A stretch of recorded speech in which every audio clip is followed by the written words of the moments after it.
अस्सलाम वालेकुम। मैं प्रोफेसर मोहम्मद काशिफ आपका सोशियोलॉजी ऑफ एजुकेशन का कोर्स आप लोगों को टीच कर रहा हूँ।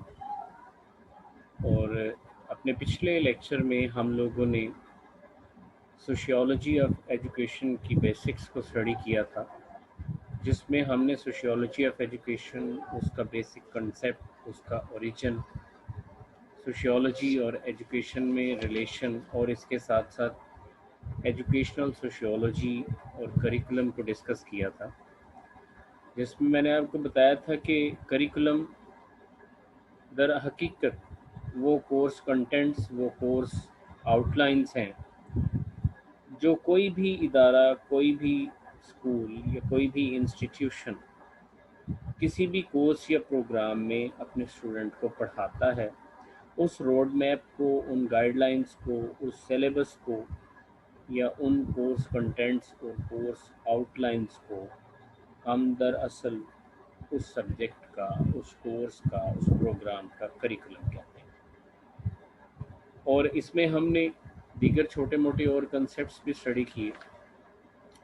अब करिकुलम दर हकीकत वो कोर्स कंटेंट्स जो किसी भी सब्जेक्ट में, किसी भी प्रोग्राम में स्टूडेंट्स को पढ़ाए जाते हैं। सोशियोलॉजी और करिकुलम का आपस में रिलेशन क्या है? As a student of sociology of education and as a student of BS education, ये समझना और ये जानना आप तमाम स्टूडेंट्स के लिए ज़रूरी है। सोशियोलॉजी और करिकुलम में बेसिक रिलेशन ये है कि करिकुलम या कोर्स कंटेंट्स जो भी किसी प्रोग्राम में या किसी भी डिसिप्लिन में या किसी भी सब्जेक्ट में जो स्टूडेंट्स को पढ़ाए जाते हैं, उसमें जिस चीज़ का बहुत ज़्यादा ख्याल रखा जाता है as an educationist, as a teacher, वो ये कि आपका करिकुलम किसी भी एतबार से उस सोसाइटी या उस कल्चर या उस सिविलाइजेशन के ख़िलाफ़ ना हो, यानी किसी भी एतबार से काउंटर या कंट्रास्ट ना करता हो, क्योंकि सोसाइटी और करिकुलम का आपस में बहुत गहरा रिलेशन है। हमेशा स्टूडेंट्स को वो करिकुलम पढ़ाया जाता है जो उस सोसाइटी के मेयार के मुताबिक हो, जो उस सोसाइटी के नॉर्म्स, वैल्यूज़, ट्रेडिशंस वगैरह वगैरह को किसी भी एतबार से हिट ना करता। तो जब भी पॉलिसी मेकर्स किसी भी सब्जेक्ट या प्रोग्राम के हवाले से कोर्स कंटेंट्स को तरतीब देते हैं, तो इस चीज़ का सबसे पहले ख्याल रखा जाता है कि वो करिकुलम, वो कोर्स कंटेंट्स, वो आउटलाइंस, वो सिलेबस उस माशरे की तहजीब, सकाफ़त, अक़दार, अकायद और अखलाकियात के ऐन मुताबिक हो, और किसी भी एतबार से उस माशरे की कोई भी नॉर्म्स या वैल्यूज़ या ट्रेडिशंस की खिलाफ वर्जी ना होने पाए। तो माहिरीन इमरानियात यानी सोशियोलॉजिस्ट और एजुकेशनिस्ट मिलकर इस बात का अहाता करते हैं कि जो करिकुलम तरतीब दिया जा रहा है वो उस सोसाइटी, कल्चर और उस माशरे की नीड्स और डिमांड्स के मुताबिक। तो सोशियोलॉजी, करिकुलम और एजुकेशन का ये एक गहरा रिलेशन हमें मौजूद नज़र आता है। Curriculum must compatible with social change. इसमें इस बात का भी हत्तुल इम्कान सोशियोलॉजी ऑफ एजुकेशन में ये ख्याल रखा जाता है कि जो भी करिकुलम एजुकेशनिस्ट तरतीब दें, वो करिकुलम दर हकीकत सोसाइटी में आने वाली तब्दीली के मुतरादिफ, यानी ऐसा नहीं होना चाहिए कि मुआशरा तब्दीली के अमल से गुज़रते गुज़रते कहीं का कहीं मॉडर्न, पोस्ट मॉडर्न और अल्ट्रा मॉडर्न स्टेजेस को क्रॉस कर जाए और करिकुलम जो है वो वही प्रिमिटिव, वही ओल्ड, वही पुराना हो, और वो सोसाइटी की उस तब्दीली के साथ कंपैटिबल ना हो। तो ऐसा नहीं होना चाहिए। करिकुलम को इस तरह से तरतीब दिया जाए कि जैसे जैसे माशरा तब्दील हो रहा हो, कोर्स कंटेंट्स और करिकुलम को उसी एतबार से तब्दील किया जाए। अच्छा, इसके साथ साथ सोशियोलॉजी ऑफ एजुकेशन में सोशियोलॉजी एजुकेशन और करिकुलम में एक चीज़ ये भी लाजमन देखी जाती है कि करिकुलम मस्ट बी इनोवेटिव, यानी वही रिवायती नहीं होना चाहिए कि वही कंटेंट्स हों, वही आउटलाइंस हों, वही रीडिंग मटेरियल हो और स्टूडेंट में किसी किस्म की क्रिएटिविटी डेवलप ना हो। ऐसा नहीं होना चाहिए। करिकुलम को इतना इनोवेटिव होना चाहिए, इतना इंटर डिसिप्लिनरी होना चाहिए। जैसे आप लोगों का करिकुलम है कि आपको बीएस एजुकेशन में डिफरेंट कोर्स कंटेंट्स और डिफरेंट वैरायटी ऑफ सब्जेक्ट्स पढ़ाए जाते हैं। उसका फ़ायदा क्या होता है कि उससे स्टूडेंट का विज़न जो है वो बहुत हद तक ब्रॉड हो जाता है। स्टूडेंट के पास नॉलेज जो है वो इंटरडिसिप्लिनरी हो जाता है और स्टूडेंट का जो सोचने का अहाता है, ज़ाविया है, वो बदल जाता है और स्टूडेंट जो है वो ब्रॉडर पैराडाइम में चीज़ों को सोचना शुरू कर देता है। यानी एक्सप्लोजन ऑफ नॉलेज होना चाहिए ताकि तालिब इल्म ज़्यादा से ज़्यादा गेन करे। ठीक है। तो sociology of education, sociology and curriculum में ये एक बहुत गहरा रिलेशन हमें नज़र आता है कि करिकुलम जो है वो हमारी अक़दार के मुखालिफ ना हो, करिकुलम माशरे में तब्दीली के साथ कंपैटिबल हो और करिकुलम जो है वो इनोवेटिव हो, इंटरडिसिप्लिनरी हो और स्टूडेंट जो है वो उससे ज़्यादा से ज़्यादा गेन करे और लर्न करे और एक्सप्लोजन ऑफ नॉलेज हो। तो ये है सोशियोलॉजी एंड करिकुलम, इस पर पहले भी बात हो चुकी है। उसके बाद है educational sociology and teaching methods, means pedagogy. अब sociology also helps in teaching. हमने कहा कि सोशियोलॉजिस्ट जो है वो एजुकेशनिस्ट की हेल्प करते हैं। किस चीज़ में हेल्प करते हैं? करिकुलम डिज़ाइन में हेल्प करते हैं, माशरे की साइकी को, माशरे की नफ्सियात को बहुत बेहतर अंदाज में समझते हैं। इसलिए टीचिंग में भी सोशियोलॉजिस्ट जो है वो एजुकेशनिस्ट की, टीचर्स की हेल्प करते हैं। क्या माशरे को समझने में सोशियोलॉजिस्ट एजुकेशनिस्ट की हेल्प करते हैं? इसके साथ साथ टीचर प्रिपरेशन में सोशियोलॉजिस्ट हेल्प करते हैं और sociologist also train the teachers that how they can make the analysis of the class, their background for conducive teaching। यानी एक अच्छा टीचर तब ही एक अच्छा टीचर बन पाएगा जब वो अपनी क्लास का एनालिसिस करे। यानी क्लास में तमाम स्टूडेंट्स जो है वो एक ही इल्मी काबिलियत और सलाहियत के हामिल नहीं होते। बाज़ स्टूडेंट्स की पिकिंग कैपेसिटी और कैपेबिलिटी दूसरे स्टूडेंट्स से ज़्यादा होती है। बाज़ स्टूडेंट्स चीज़ों को जल्दी अंडरस्टैंड कर लेते हैं, बाज़ स्टूडेंट्स चीज़ों को थोड़ा टाइम लेते हैं। बाज़ स्टूडेंट्स को चीज़ सीधी सीधी समझ आ जाती है और बाज़ स्टूडेंट्स को बात घुमा फिरा कर मिसालों की मदद से समझाई जाती है। तो क्योंकि टीचिंग एक आर्ट है और एक अच्छा टीचर वही है जो अपना क्लास शुरू करने से पहले अपने स्टूडेंट्स और अपनी क्लास का एनालिसिस कर ले और उनकी कैपेसिटी और कैपेबिलिटी को जज कर ले। अगर टीचर ऐसा कर लेता है तो फिर वो एक अच्छा टीचर साबित हो सकता है। और इस एतबार से, इस हवाले से एजुकेशनल सोशियोलॉजी जो है वो टीचर्स की मदद करती है कि किस तरह से उन्होंने क्लास का एनालिसिस करते हुए अपनी क्लास को किस अंदाज में वो कोर्स कंटेंट्स, वो सिलेबस कम्युनिकेट करना है और किस तरह से अपनी क्लास के साथ मुखातिब। इसी तरह से teacher must understand the background of the students then educate them. इसमें जो सबसे इम्पोर्टेंट चीज़ है वो ये कि तमाम स्टूडेंट्स एक ही क्लास में एक ही बैकग्राउंड के हामिल नहीं होते। क्लास डिफरेंस भी होता है, کاسٹ ڈفرینس بھی ہوتا ہے، سیکٹ ڈفرینس بھی ہوتا ہے، لینگویج بیریئرز بھی ہوتے ہیں، ٹھیک ہے.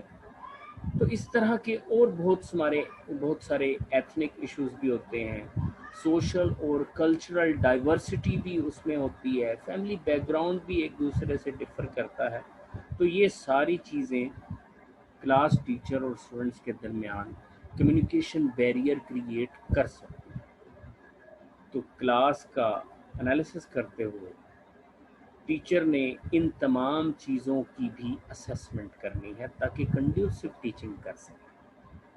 تو یہ ساری ورائٹی کو سمجھنے کے بعد، کلاس کے بیک گراؤنڈ کو سمجھنے کے بعد، اور ماہرین عمرانیات اس قسم کے انالیسس کرنے میں ٹیچرز کی، ایجوکیشنسٹ کی ہیلپ کرتے ہیں.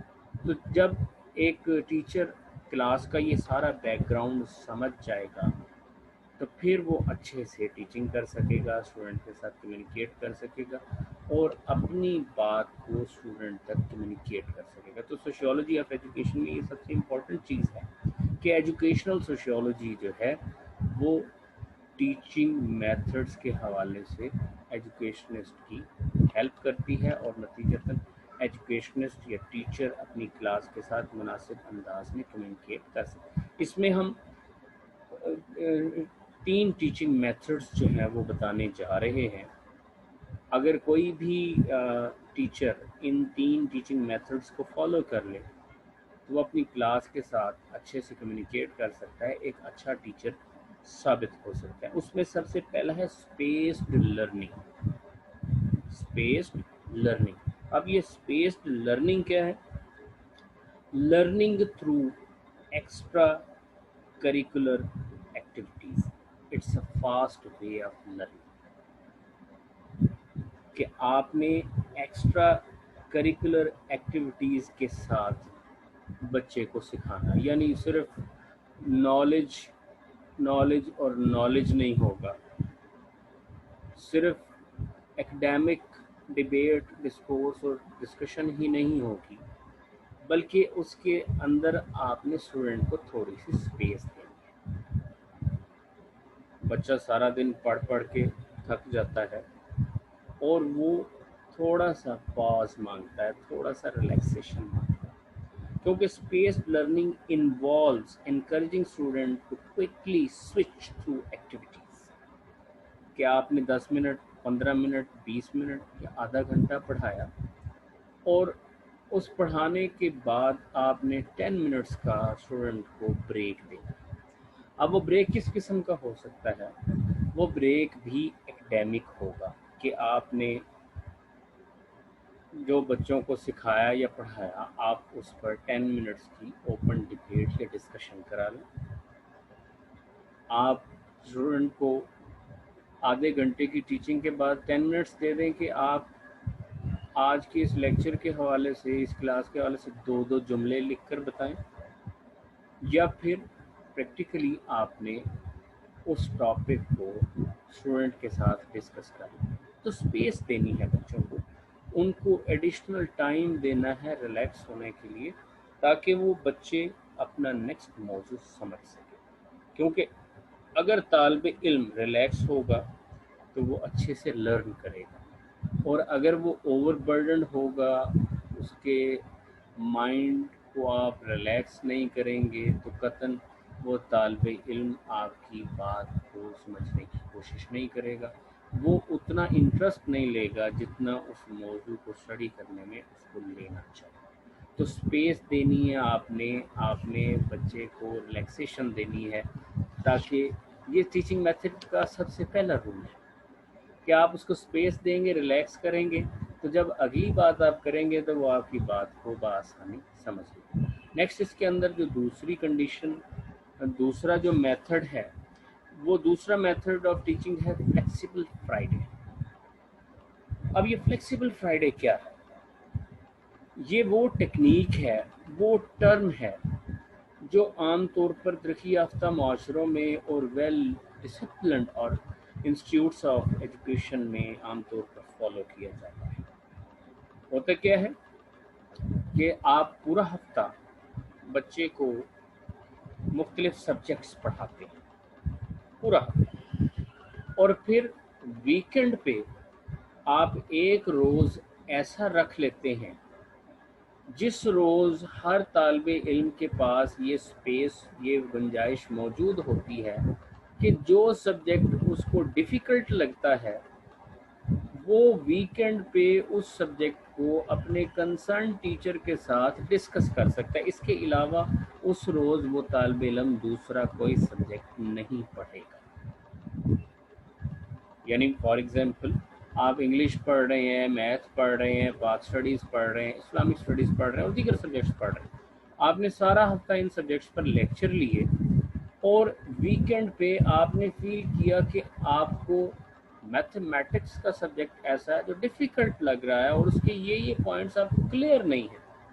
तो आपने क्या करना है, उस वीकेंड पे आपने अपने मैथ टीचर के साथ अपनी उन थ्योरीज़ को डिस्कस कर लेना है और आपको जहाँ जहाँ प्रॉब्लम फील हो रही है वो टीचर आपके साथ आपकी उन प्रॉब्लम्स को शेयर कर लेगा।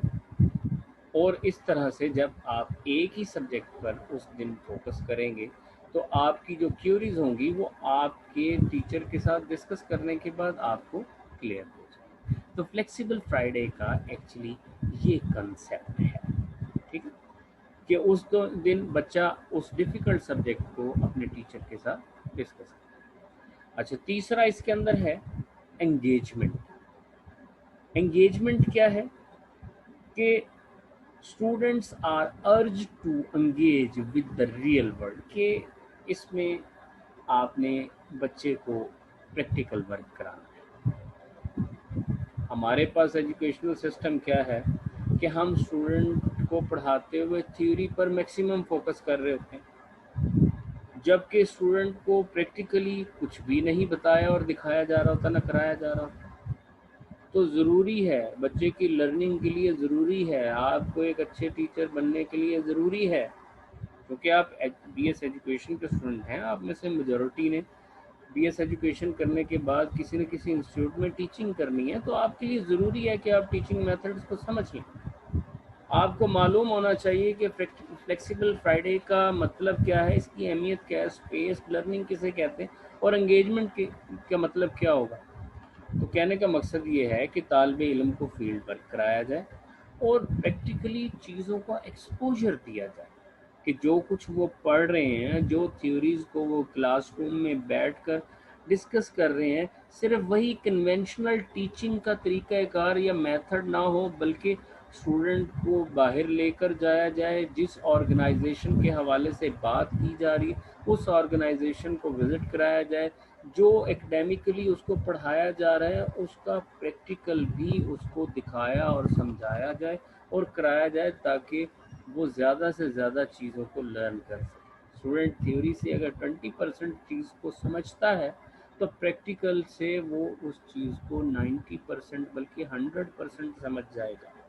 तो आपने इन तीन मेथड्स को, इन तीन टीचिंग मेथड्स को फॉलो करना है बीइंग अ एजुकेशनिस्ट। और अगर आप इन मेथड्स को फॉलो करेंगे तो नतीजतन आप एक अच्छे एजुकेशनिस्ट साबित हो सकते हैं। तो एजुकेशनल सोशियोलॉजी और टीचिंग मेथड में ये एक रिलेशन हमें दिखाई देता है। उसके बाद है एजुकेशनल सोशियोलॉजी एंड टीचर। अब एजुकेशनल सोशियोलॉजी एंड टीचर क्या है कि sociology also help in understanding the relations between teacher and the students. In my point of view, एक टीचर एक अच्छा माहिर नफ्सियात भी होता है। किस तरह से कि as a teacher of sociology helps to understand the dynamics of social relationships। जैसे कि हम पहले बयान कर चुके हैं कि क्लासरूम में मुख्तलिफ बैकग्राउंड के हामिल स्टूडेंट्स होते हैं। उन मुख्तलिफ बैकग्राउंड के हामिल स्टूडेंट्स के साथ साथ कुछ स्टूडेंट्स ऐसे भी होते हैं जिनका बाज़-औक़ात कोई नफ्सियाती मसला या कोई जिनको किसी साइकोलॉजिकल बर्डन का भी सामना होता है। तो ऐसी सूरत हाल में टीचर क्या करेगा, तो एजुकेशनल सोशियोलॉजी ये गाइड करती है कि चूँकि एक टीचर एक अच्छा माहिर नफ्सियात भी होता है, तो अगर कभी किसी क्लास में आपको किसी चैलेंजिंग चाइल्ड या किसी एनोरेक्सिक यानी नफसियाती या वहम के मरीज तालब इल्म का सामना हो, तो तब बीइंग अ टीचर आप क्या बिहेव करेंगे, कैसा बिहेव करेंगे? क्योंकि एक नॉर्मल तालब इल्म के साथ कम्युनिकेशन बड़ी आसान है, लेकिन एक चैलेंजिंग स्टूडेंट के साथ, एक ऐसे स्टूडेंट के साथ जो मेंटली अपसेट है या दूसरों की तरह नहीं है, उसके साथ आपका बिहेवियर क्या होगा? तो इसके लिए जो सोशियोलॉजिस्ट हैं वो एजुकेशनिस्ट को गाइड करते हैं कि सबसे पहले आपने उस स्टूडेंट की केस स्टडी ले लेनी है, यानी आपने उस स्टूडेंट का बायोडाटा इकट्ठा कर लेना है, और फिर जो साइकोलॉजिकल वो बर्डन फील कर रहे हैं आपने असेसमेंट कर लेनी है कि उस केस स्टडी के थ्रू कि क्यों वो ये साइकोलॉजिकल बर्डन फील कर रहा है और कितना नफ्सियाती मसाइल का शिकार है, और किस चीज़ से वो चिढ़ता है, किस बात से वो खुश होता है, और किस तरह से उसके साथ कम्युनिकेट किया जा सकता है। तो माहिरीन इमरानियात ने जब एक चैलेंजिंग स्टूडेंट को अपनी क्लास में फेस करना है, तो फिर आपने केस स्टडी के थ्रू उसका पूरा बायोडाटा ले लेना है, उसका फैमिली बैकग्राउंड ले लेना है, जो प्रॉब्लम्स वो फेस कर रहा है वो ले लेने हैं। और अगर आप being a teacher, being an educationist, आप ये तमाम चीज़ें अंडरस्टैंड कर लेते हैं, तो आई एम श्योर कि आप एक अच्छे टीचर बन सकते हैं। तो ये है आपका फर्स्ट मॉड्यूल, जिसमें हमने सोशियोलॉजी का इंट्रोडक्शन देखा, एजुकेशन का इंट्रोडक्शन देखा, और उसमें हम देखा कि सोशियोलॉजी ऑफ एजुकेशन क्या है और सोशियोलॉजी और एजुकेशन के दरमियान क्या रिलेशनशिप मौजूद है, और किस तरह से सोशियोलॉजी और एजुकेशन के माहिरीन एक दूसरे की हेल्प करते हैं, और किस तरह से सोशियोलॉजी के माहिरीन एजुकेशन के लोगों को गाइड करते हैं मुख्तलिफ हवालों से। तो आज की क्लास हमारी